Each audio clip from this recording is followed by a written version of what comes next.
we need more women in business to sort of full throttle more women going into business. You need those people that you look and you see them day to day in business, like Sarah Davies, people like that, that are gonna encourage and motivate more women to get into business without having those frontier people.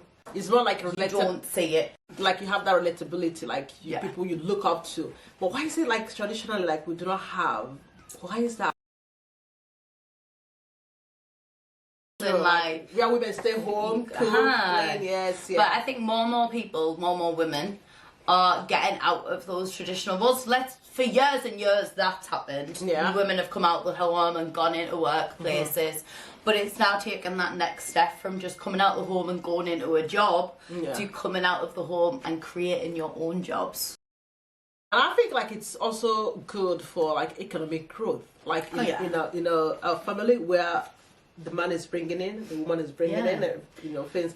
But then it's like something always suffers. Like who takes care of it? Yeah, I know. I was gonna say, I think more than ever now, the mentality of it takes a village to raise a child is so much important. Like it is so important now. Everyone chips in, whoever you can around you chips in. It doesn't have to be family, it can be friends, it can be whatever, but everyone relies on each other to help themselves grow. That's true.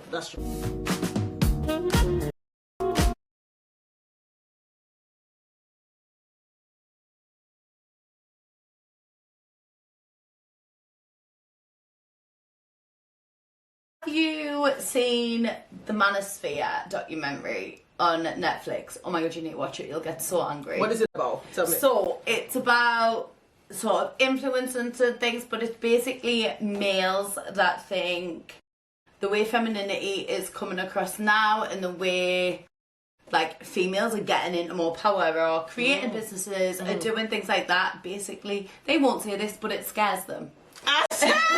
Okay. Basically, that is what it is, and they are like being over masculine, and it's about the influencers that are tearing down women, speak ill of women, like say they'll be calling girls who are on OnlyFans, but then they will, for their own content, surround themselves with girls from OnlyFans. And it's contradictory because they're using the girls to obviously build themselves up, but then they're sitting there saying all these awful things about the girls. So it's just like they hate what they love. Is it because like it's difficult to be able to articulate like this psychological pattern. Psychological pattern for men where they think at the same time oh, you know what, femininity is not good because women are gonna say, oh, you know, we are now in charge. But at the same time, if it benefits them, they enjoy the idea of toxic masculinity. Like that's what it's focused on. You need to watch it if you haven't seen it. You'll love it. But I was watching it the other day anyway. It's Louis Theroux. That's who it is, like the journalist, and he's amazing. I love all of his stuff. But when I was watching it, he starts questioning them, and you can see they don't even know in their own mind exactly what they're doing, why they're annoyed, why they don't like women, all of these things. And then there's just the girls sitting in the background, and I wanted to like grab them and shake them and be like, can you hear what this man is saying? Like, you're sitting there, each to their own. I agree, like, if that's who you want to be, my love, that's who you want to be. But I was like, you are the one there with the followers that he is using you to create this sense of person. It's just like what's that guy, Andrew Tate, right? Oh, he's in it. He's so much of Andrew Tate. Like Andrew Tate, like he was like the king of toxic masculinity. But he had women on OnlyFans. He had like streaming and stuff for women who were there. So, but he's like, that's what I'm saying. It's like so difficult to articulate the psychology behind it. You know. No, he's in it. Is he in this documentary? Yeah, he's in the documentary with his girlfriend, girlfriend. And basically, Louis Theroux's talking to the wife, girlfriend, and he basically tells her to get out of the studio, Andrew Tate, because he's like, I don't want it. And Louis goes over and it's like, did that like question your masculinity? Like, what did I say wrong there? And he was like, no, this is just like my thing. Like, she doesn't need to be in it, blah blah. And I was like, no, go get back in the studio. Go get back in that studio. But you need to watch that. I'm gonna watch it. Something for me to watch on Netflix. Something for me to watch. But definitely, I think like we need more female in business now more than ever, and most importantly for representation. Yeah, we need to make sure like the next generation of women that are coming up as well need to have females to look up to and say, oh, you know what, I want to do better with my life because of this person. You know.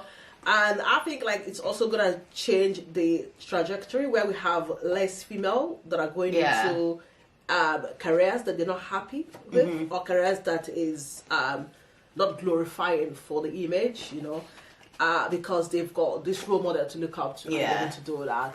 So which is it goes back again to representation. Very, very important. Very, very important. I think as well with that though, you've got a lot of women who have come out of the home, maybe they've come off maternity, whatever it might be, and they just go into whatever job they can, because it's weird how things have shifted from men being the breadwinners to females contributing to that. But the way they contribute is just by getting any job. I see what you mean. They're just needing to be a contributor. I think what happens with that as well is like there's not enough opportunity out there for women. That's what it is. And so therefore you get into the first job you see, you pick that up as well.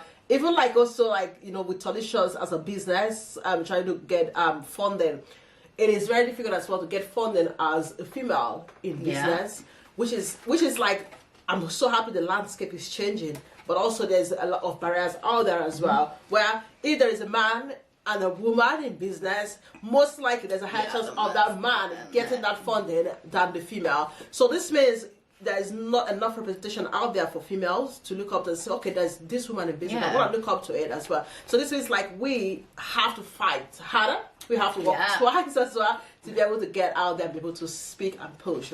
Okay. So where I was reading something, well, after we went to, me and Cass went to an event the other day, everyone. After we went to that like women in business event, and we were talking to Sarah, we were talking to the mayor and everyone. When I came back, I was looking through some of my grand's old things, and I found a news article from when my mum started her businesses. And I was reading through the news article, and I was like, go on, Mum, yeah, thanks. And at the bottom, she put, to be successful, you have to be pushy. And I was it reminded me of you. It really reminded me of you. But I was like, you're so right. But the way, if you wrote those words out now, I think people would look at them, a man would look at them and be like, oh yeah, it's because you're a woman, so you are pushy. Like, there's a difference, I think, in the way of pushiness. So people look at a woman and think that they're pushy because they're forthcoming. There's a difference in being pushy in a sort of, what's it called? I don't know what word to use, but like pushy in a way of pulling people down. I see what you mean. Like, okay, so this is different. So you've been pushy, like using that to pull another woman down or pull another man down, and then being pushy is like in a different way, where you use it in a positive way. The drive to be able to be assertive. And I think that is so important to find that balance as well, and for women to find that balance. And men to recognise that it's being pushy, they're not necessarily like trying to overtake where you are. They're trying to be on a level with you. We want to be on the same level. We want the same opportunity. We want the same thingy. And maybe we have to be a bit louder. A bit more like, I am here. Yes. And that is what is claimed as pushy. I don't even care. That's the thing about me. I don't care about what you have to say. If I'm pushy, if I'm loud, if I'm this as well. Once I'm not, I'm doing stuff in a legal, right way. Does that make sense? Then it doesn't matter. It doesn't matter. So I'm gonna, you know, another businesswoman also told me weeks ago, keep on knocking on the door until they tell you to leave. Keep on going there. That's what she told me. She told me, keep on going. Don't stop. You just have to keep on showing up. Until they tell you, no, go away, don't show up. That's when you stop. What's that saying? If someone says you're too much, tell them to go and find something less. That's right. I love that. Love that as well. And I think, like, you look at the history as well, most of the women that did make a difference in the generation, and even now nothing has changed much, to be honest. They put themselves out there. They were able to get vocal. They were able to put themselves out there and be able to do stuff. You have to do it. If you don't do it, literally your voice, no one can hear your story. Really, I think we need to, as women, we need to have that platform as well to be able to tell our own story. Because if we don't tell our own story, someone else is going to tell our own story without us. Yeah. In the wrong way. That's right. Without us not having that opportunity to be able to tell our own story. That's why I started this Healing Chat podcast. We need to tell our own story as females. We need to have our own voice and be able to say what we have to say. Yeah, create that open space, create that safe space for people to tell their story as well, and tell their story unjudged. I think that's so important. Be able to tell your story and feel like you're being heard.